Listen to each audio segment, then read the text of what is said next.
Evening. It's now 7 o'clock on Wednesday, January 3rd, 2018. Happy New Year, everybody. I'm going to call the school committee meeting to order. And first we'll do the pledge led by Matthew Mooney and Zoe Bean. I pledge allegiance to the flag of the United States of America and to the republic for which it stands, one nation, under God, indivisible, with liberty and justice for all. We are being broadcast live and for rebroadcast at a future time. So Zoe Bean and Matthew Mooney are here from the Douglas Middle School with the student representative report. Hello everyone and good evening. My name is Zoe Bean and I'm here with Matthew Mooney. We are 8th and 7th grade students on the student council. We are here to talk about some of the recent upcoming events happening in our school.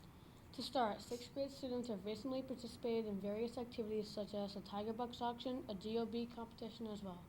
On December 20th, 6th graders bid their Tiger Bucks to gain items including gift cards, school supplies, and jewelry. These Tiger Bucks are given to students for behaving well as academic excellence. The following day, 6th grade received results for the National Geography Bee. Ashley Arnold came in 3rd place, Shannon O'Malley came in 2nd place, and Taylor Fergala came in remarkable 1st place. The 7th graders recently enjoyed a field trip to the Hanover Theater to witness the play, A Christmas Carol, on December 20th. In other news, during December, student council members collected money for the Snowflake Drive, which helps families in our community who are in need during the holiday season. Ornaments were also available on a tree in the office with descriptions of gifts to purchase. The response was overwhelming, as usual, and we hope we made some families' holidays a little bit brighter. In total, we were able to raise $255 for these families. On another note, the middle school band and chorus worked extremely hard to make their concert enjoyable for everyone. The band and chorus director, Mr. Pacheco, held his performance on December 14th in the auditorium. The chorus sang in a holiday medley, as well as Rolling in the Deep by Adele and Wait For It from the famous Broadway musical Hamilton. The band performed for a plethora of music such as Good King Wenceslas, Beauty and the Beast, and Alan Menken, and finally, the Black Hawk March by Jack Bullock. On December 22nd, students participated in a school-wide community building Winter Olympics organized by the Student Council. Students were randomly placed in groups of 24 countries that competed for gold, silver, and bronze medals in 4 events consisting of flag decorating, Olympic Jeopardy, academic obstacle course, and dog sled races. Each country created a replica of their flag that was hung in the gym and scored by a panel of judges for creativity, accuracy, and neatness. After all the medal counts were analyzed, Canada took 1st place, Switzerland took 2nd, and Ireland came in a strong 3rd.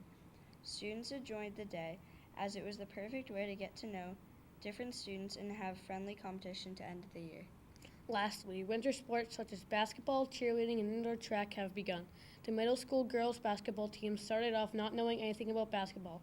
However, in the last few games, they have improved their skills and helped by their coach, Mr. Pacheco. The boys middle school basketball team has had a very good season so far, with a record of 2 wins and 3 losses. Some 7th and 8th grade boys and girls are enjoying playing on junior varsity basketball for the high school. Indoor track is also being enjoyed by the other 7th and 8th graders. Thank you, everyone, and have a nice evening. Thank you. Nice job. Lots of good stuff going on. Enjoy your snow day. Thank you. Stuff going on. Is there anybody in the audience who wants to make a public comment? Nope. Okay. So we'll move on to the accounts payable report. Thank you. So I believe it was on the 21st. I'm sorry. After our last meeting, signed warrants in the total of $392,820.50. I believe there were 17 batches again. 2, 3, 4, 5, 6. 16 batches in that amount. All the highlights are here for you to review. I'll pass it around. You guys can peruse during the meeting. And I have a correction from last report that we'll get to when we do meeting minutes as well. Very good. Does anybody have any questions on that?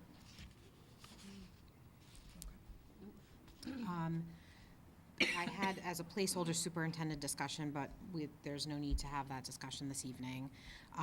So we'll move on to the December 20th minutes of 2017, of which I will abstain from the vote as I was not here. So I do have a correction. Okay.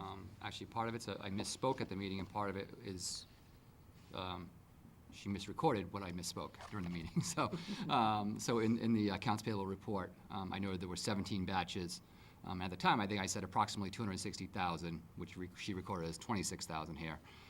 But the actual amount was $237,447.61. We should probably reflect that, and it was actually 15 batches, if you want to correct the record. So. Okay, so if there's no other changes, I'd be looking for, Courtney, you had another correction here? I don't know. You had another note on Anything this. else? This is your. Yeah, no, I didn't have anything else. Thank you. so I'll be looking to approve the minutes of the December 20th school Oh, committee yeah, I meeting as decided to. amended. Thank you. Oh, yeah. I'll make a motion to approve the school committee meeting minutes for December 20th, 2017. As amended. As amended. Second. Any further discussion? All those in favor? Aye. Any opposed? No. In your packet was the memorandum of agreement between the Douglas School Committee and the Douglas Teachers Association. We have the copy from the DTA for us to sign. We need to sign it and get that back to the DTA so that they can then go to their membership and have the contract ratified. All the terms in there reflect our negotiations with the DTA and are based upon a full agreement of the school committee during executive session. Once the contract is ratified, we'll be able to disclose the terms of the new contract. So, Mr. Means, I have a copy. we can send that down.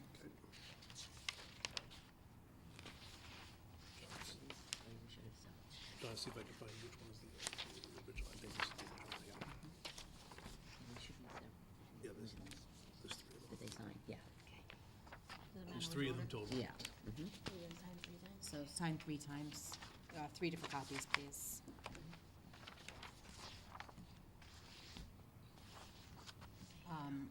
While we're doing that, I can go over to the superintendent's report.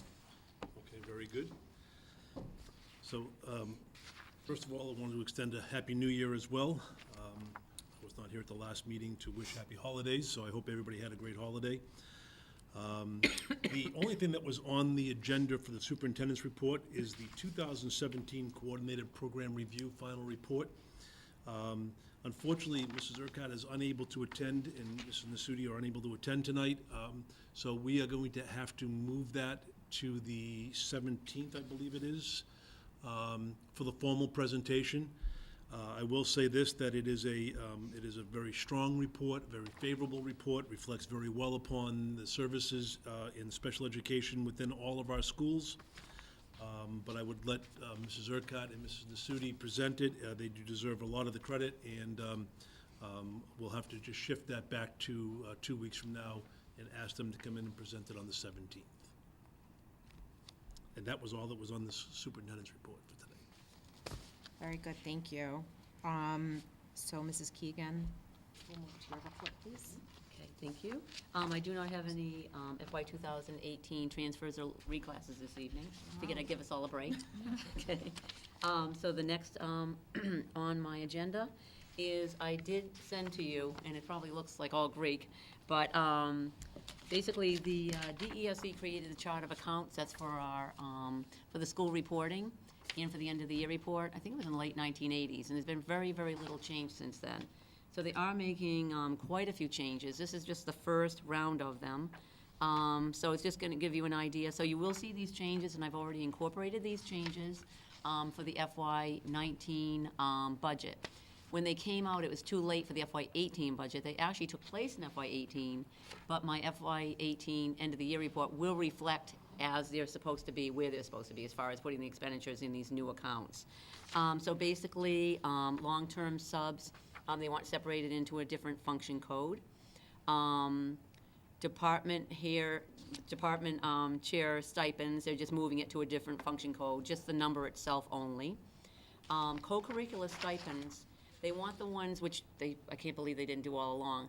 The ones that are associated with student activities, they want to go under the student activity function code, which is 3520. I don't know why that wasn't done from the beginning, but it makes perfect sense.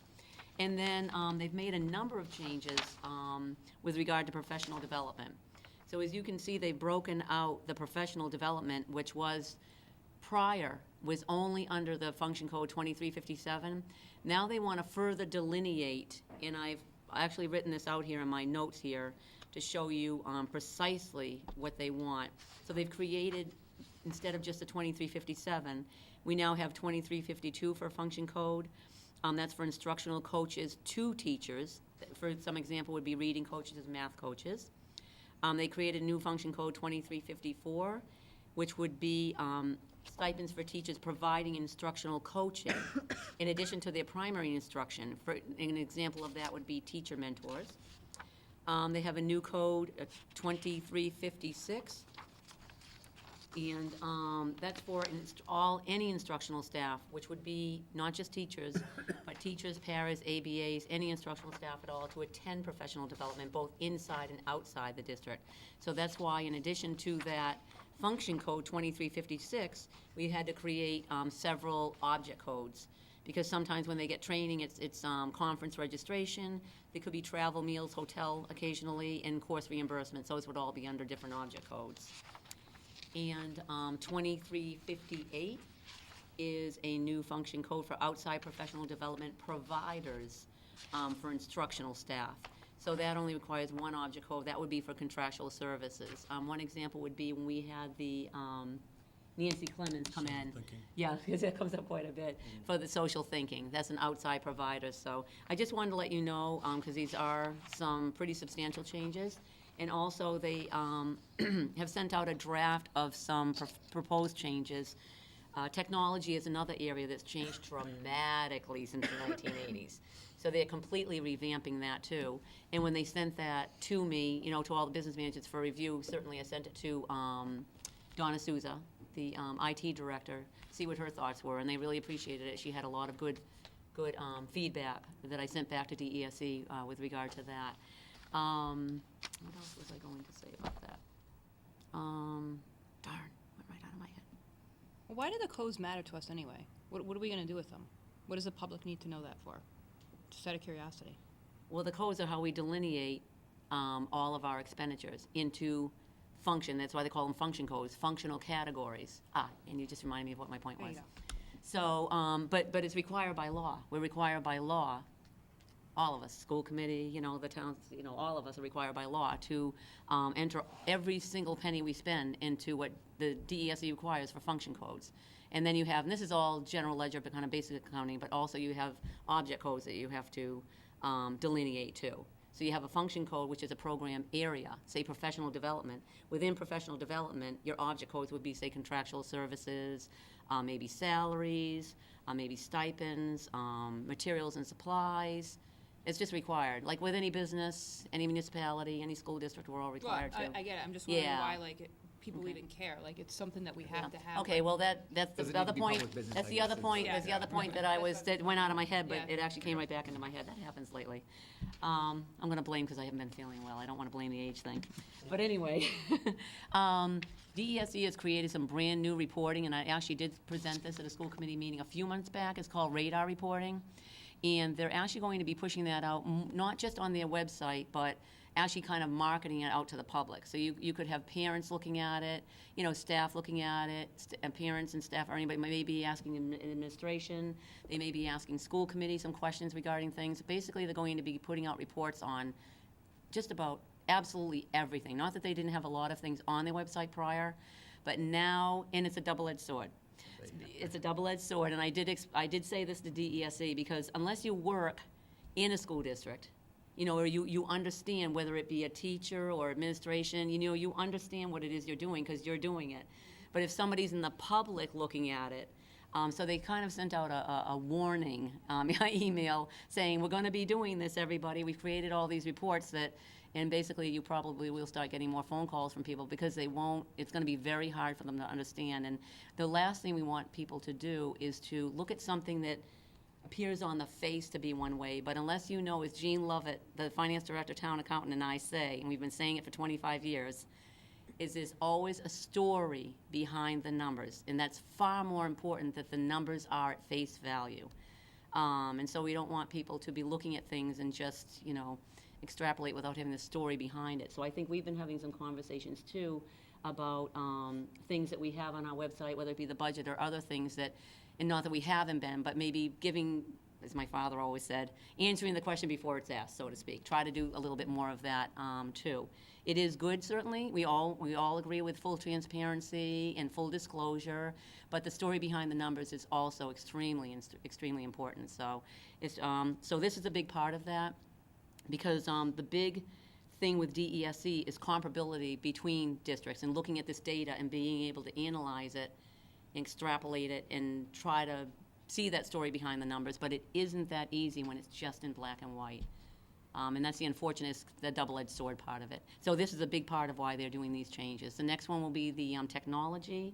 Will be some huge changes there. Those should be coming out soon, I'll let you know, and probably some more going forward. Again, they haven't changed it in over 30 years, so. Will those be ready for the FY19 budget? Oh, I have no idea. Like, they came out kind of late with these, Yeah, and we okay. had to kind of backpedal, so. Okay. But I thought it was important for you all to know that, too. And it will be incorporated in the FY19 budget, too, whatever they've come out with thus far. Would that, with the new codes, would that change how you budget those specific items? Oh, yes.